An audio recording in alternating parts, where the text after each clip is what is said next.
Have you ever wondered why, despite being an adult, with a job, with choices of your own, deep down, you still feel like a child waiting for approval? A part of you still tries to be good, still fears making your mother sad, still holds back at family dinners, and stranger still.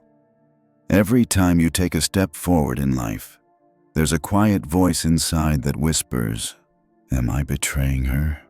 That feeling isn't imagined.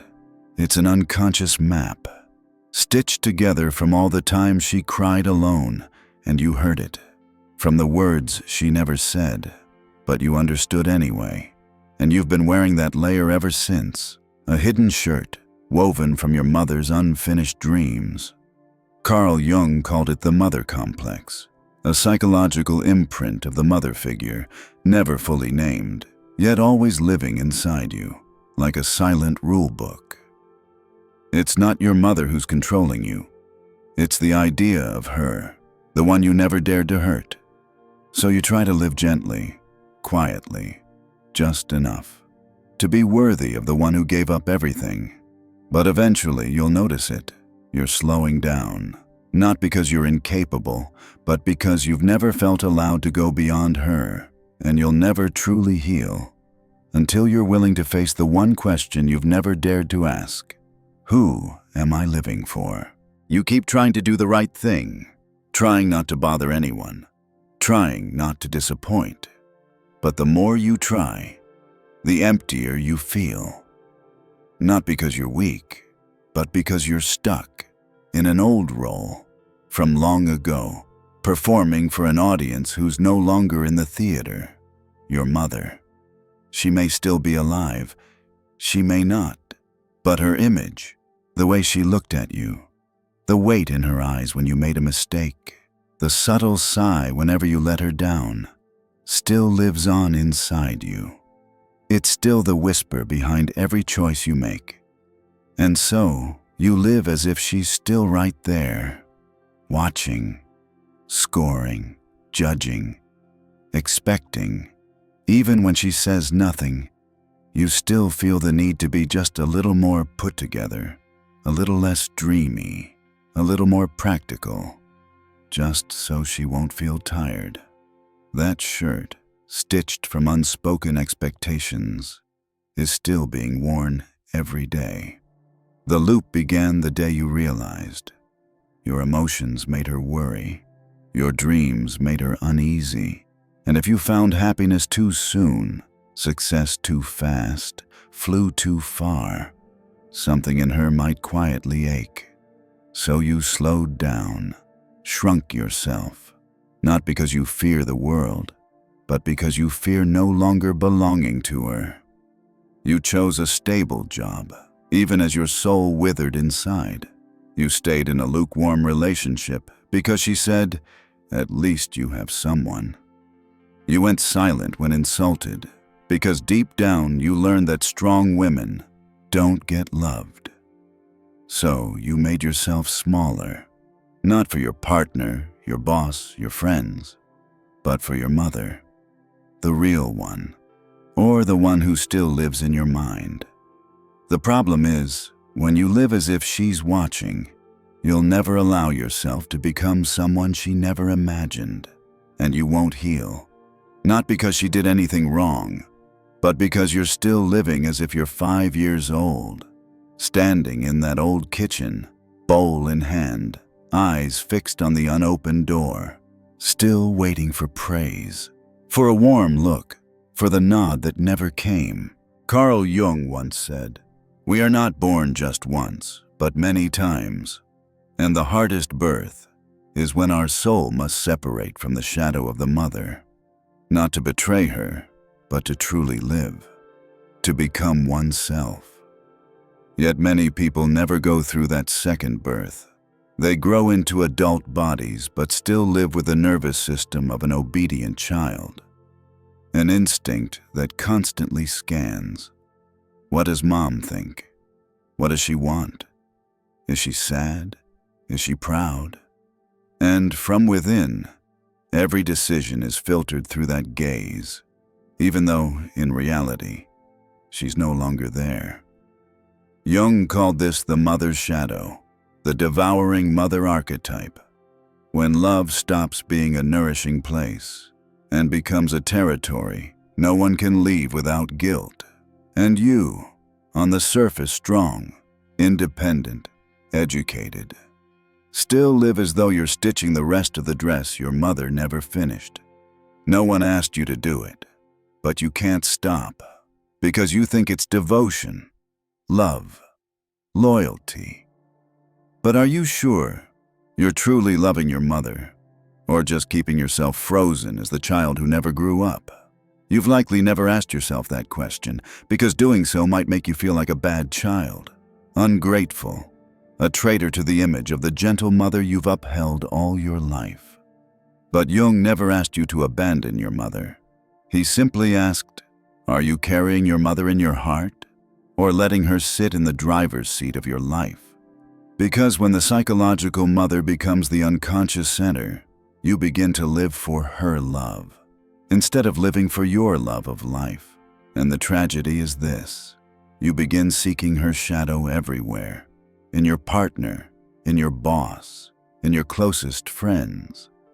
You become the agreeable one, the easygoing one, the one who always lets things slide, because you've internalized the role of the good child.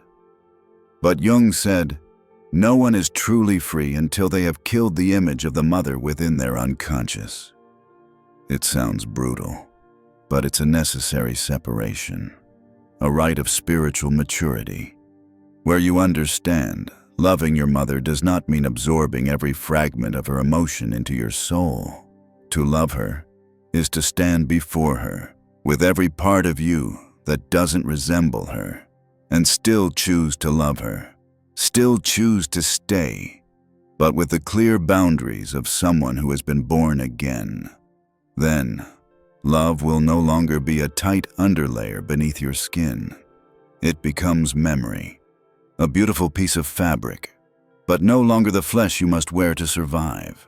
There's a reflex you've carried for so long that you've mistaken it for your personality, feeling wrong, simply for living your own life. Even if it's just taking a day to rest, ignoring a message, saying no to an invitation, or sitting in silence, and immediately that familiar wave washes over you, guilt. Something inside whispers that you're selfish, inconsiderate, letting people down. But if you look closely, that reflex didn't start today. It began long ago, when you were just a child standing in a cramped kitchen, hearing the boiling pot, seeing the weariness in your mother's eyes, and you understood. If you were good, she'd be happier. If you stayed quiet, she'd be less sad. If you gave up what you wanted, she'd stop worrying. No one taught you this, but you learned it through survival instinct, because she was your source of life. And from that moment, you internalized a dangerous belief. Your well-being is tethered to her peace. Carl Jung called this the identification with the mother complex. When you don't just love your mother, but you begin to carry her emotions, her dreams, her fears, as if they were your own. And worse, you believe you have to heal her by living a life that causes the least disturbance possible. Every time you go against that, your body reacts, not with loud cries, but with hesitation, anxiety, and exhaustion, as if something invisible is pulling you back, forbidding your freedom. That's the mother wound, passed down through silence. When your mother, having no language to express her pain, let it spill into you, unintentionally, and you, unable to make sense of it, held it all in the delay zone. That delay zone is where you know something's wrong, but you don't know what. Where every love feels heavy, every task feels restrained, where you almost reach the door you desire, then turn back. Because stepping forward means stepping beyond your mother's gaze, and to the child within you, who feels like losing love. That's the silent grip around your soul. If you live truthfully, your mother will be hurt. If you choose yourself, she'll feel left behind. But you forget one thing. Your mother is no longer the mother of your past, and you are no longer the child who had to read her every mood just to survive. You have language now. You have legs. You have a life. And if you don't consciously step out of that old framework, you'll repeat it in every relationship, every decision, every yes spoken from exhaustion. You cannot heal if you're still holding on to the image of a mother who never allowed you to feel. Because in real love, there's space to accept the other, even when they don't match the dream we once had of them. There is a kitchen, small, dimly lit with a cold white glow. You still wash the dishes at a certain pace, not too fast, not too slow, as if someone were sitting just behind you, silently watching. On the windowsill is a wilted orchid you still water, not because you believe it will bloom, but because your mother once said it needs water. In the corner stands an old wicker chair where she used to sit and read the newspaper, or sometimes just sit, doing nothing. You haven't moved it, even though one leg is broken, and every time your eyes land on it, something tightens in your chest, very softly, like a sewing needle threading through your ribs. You don't remember when you started living this way. But now, it's a habit. You open the fridge. Your hand instinctively checks if there's anything your mother likes. You go to work, but never choose anything too far, too unfamiliar. You fall in love, but not with anyone she wouldn't approve of. You travel, but never far enough to make her sad. You choose to live, but only just enough for her to feel at peace. And everything goes on like that, like a film with no climax, just old scenes returning through a different lens. Some days you want to rebel, you want to argue, you want to scream, you want to leave. But then that echo returns. She sacrificed her whole life. You're all she has. She didn't do anything wrong, so you stay quiet. Return to the kitchen, wash the dishes. Say, "It's okay," when you want a break. Until one day, you no longer feel like who you are. You only feel yourself performing. A role handed to you before you even learn to ask questions. And so, you keep walking, without really touching the ground. You smile, without truly feeling joy. You succeed, yet still feel hollow. Because every choice, every step, is just another attempt not to make your mother sad. Not a life, but a strategy to prevent others from hurting by offering yourself up instead. That scene keeps replaying. No one directs it, no one commands it, but you keep performing. As if the audience is still there, in the dark, watching, waiting to see how your story ends, so they can finally feel at peace. You used to think, if I'm obedient enough, Mom won't be sad. If I'm good enough, she'll feel proud. If I'm successful but still humble, kind, and well-behaved, she'll finally be happy. And so you lived. Not for yourself, but to soothe the invisible wounds inside your mother's heart. You don't know why, but deep down, you feel like you owe her something, an emotional debt. As if her sacrifices were so immense. You've lost the right to be disappointed, to rebel, or to choose something too different. But Carl Jung said, as long as you live to repay a debt you never incurred, you will never be yourself. Devotion, if born from guilt, is not love. It's a form of captivity. And that is perhaps the greatest trick the unconscious ever played, making you believe that you are only lovable when you shrink. But look closely. Has your mother ever truly been happy when you made yourself small? Has she ever been at peace seeing the way her child avoids their truth? Has she ever said to you, "Live the life you want, even if I don't understand it"? Maybe not, but maybe she never learned how to say those words. And you are not responsible for living the dreams she never dared to live. because you were not born to become proof of your mother's sacrifice. You are not an upgraded version of an old dream. You are a person, with your language, your fears, your soul, and you have the right to be different, the right to be wrong, the right to do something that doesn't please your mother if it brings you closer to what's real.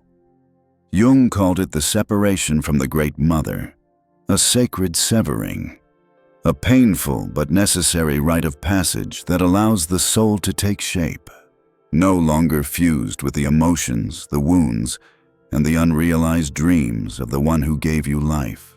You can still love your mother without living like a shadow. You can still be grateful without fulfilling every unspoken wish. You can still return home for the holidays, but this time, when she looks into your eyes, it won't be with the question, "Am I upsetting her?" but with the full presence of someone who has stood up, moved forward, and now knows, "I am not betraying her by growing." From today on, ask a different question. If I no longer have to make my mother happy, how would I live? The answer may make you tremble, but only from that place can you begin to live on your own feet, not a good child, but as a real human being. You don't need to do anything dramatic to begin your freedom. You don't need to shout. You don't need to argue. You don't need to delete your mother's name from your phone. You don't need to erase the past. You just need to stay. Stay in one small moment, one that has never truly happened before. One evening, after cleaning up, instead of texting your mother to ask if she's eaten, you just sit, not because you don't care, but because for the first time you want to know whether your own heart feels hungry. One quiet weekend morning, when your mother texts and asks you to come home for lunch, you still go, but this time you don't wash the dishes like you always do. You sit a little longer. You look at her and you say, "I'm a little tired. Can I rest this one out, Mom?" You don't wait for permission, but you don't run away either. You stay with a new boundary. That boundary isn't defiance. It's a sign that you're growing up. Carl Jung called it symbolic disidentification, a small, quiet act that dissolves the illusion. You step out of a role that's grown too old, not because you resent your mother, but because you need space to hear your voice again. The first time you do this, there may be silence. Your mother may be sad, or confused, or say something that stirs guilt in you, but let that feeling pass, like a wave. Don't react, don't rush to explain, just hold steady within yourself. You did nothing wrong. You're simply no longer who you once were. And then, at some point, you'll see your mother still loves you, even if you're not as obedient as before. And if she doesn't, then that's the moment you'll know that love always had conditions, and you were right to step out. Stepping out isn't abandonment. It's returning to your mother what is hers to carry, so you can begin carrying what is truly yours. It's a quiet right. Every time you say no without fearing rejection, every time you don't over-explain when someone doesn't understand, every time you choose your real emotion over a well-rehearsed role, you are born into a new layer of self. A skin not made of expectation, but of honesty. Honesty with fear, with limits, with your dreams. And little by little, the child who once behaved to avoid being left behind will step back. Not disappear, just sit quietly and watch you, the adult, begin to truly live. And that is one of the most beautiful scenes in life, when the child no longer lives to soothe the mother's heart, but to finally find peace in their own. When you no longer need to be praised for being good, and aren't wounded when someone fails to understand. When you know true kindness doesn't need to be applauded. It only needs to be lived in freedom. If there's a piano inside you, how long has one key been silently pressed down? unnoticed. Not strong enough to make a sound. Not released enough to ring true. A vague pressure, like an invisible hand, keeping you suspended between silence and pretending to be okay. You still work, still stay kind, still smile, just enough. But at night, you hear it. That one key held too long. Carl Jung once said, "We are not healed by logic, but by listening again to the voice that was once silenced." Maybe it's the voice you held back when you were little, because no one permitted you to be angry, or because you didn't want to upset your mother. And so you learned to stay quiet. But today, if you placed your hand on that key just once, what would you do? Would you let it go? Let that sound emerge? Even if it's not beautiful, even if it's out of rhythm, but it would be real. The first sound, not meant for anyone else. There's a truth no one ever told you. People can love you and still not understand you. Your mother may have done everything for you and still never truly seen who you are. And you have spent your whole life trying to fill that gap with agreeableness, obedience, silent endurance. But in that very gentleness, you lost yourself. Because love without true recognition becomes a burden. You don't have to be the perfect replica of the child your mother once dreamed of. You no longer need to carry her wounds as a way to prove your love. You don't have to hold yourself together just to be accepted. You only need one thing: honesty. Honesty about the fact that you're tired. Honesty about your need for distance. Honesty about the truth that you can love your mother, but you cannot live her life. Carl Jung said, "Maturity begins when you stop blaming and start choosing to live truthfully." And living truthfully means accepting there will be sadness no one can share, misunderstandings that can't be repaired, family members who will never fully understand you, and yet you go on. Still love, still stand tall, not to defy anyone, but because you simply cannot fold yourself any further. You've tried. You've bowed your head long enough. You've sacrificed enough of yourself just to keep others intact. And deep down, you know, your breaking won't save anyone. So from today on, if someone asks you why you live, just smile without answering. Because sometimes living needs no reason, only truth. And the truth is, you are here, not to be loved as an extension of someone else, but to live fully as a separate, sovereign being, whether they understand you or not. No one needs to know how far you've come. No one needs to witness the moment you started pulling yourself away from your mother's emotional map, and no one needs to agree with it. That journey, only you truly know how long you've lived inside the silence. And now, as you begin to step out, it doesn't have to be loud. It might be something small, not answering a call right away, allowing yourself a pause before reacting, writing down what you truly want, without deleting it just because you're afraid it might make your mother sad. No one will applaud those things, but you'll know. That's how you begin to live again, slowly as an adult. Not to rebel, not to prove anything, but simply to stop burying yourself a little more each day. You might still return home, still share meals with your mother, still hear the same old words, but this time, you sit there as someone different, someone who no longer needs love to exist, someone who doesn't need permission to live truthfully.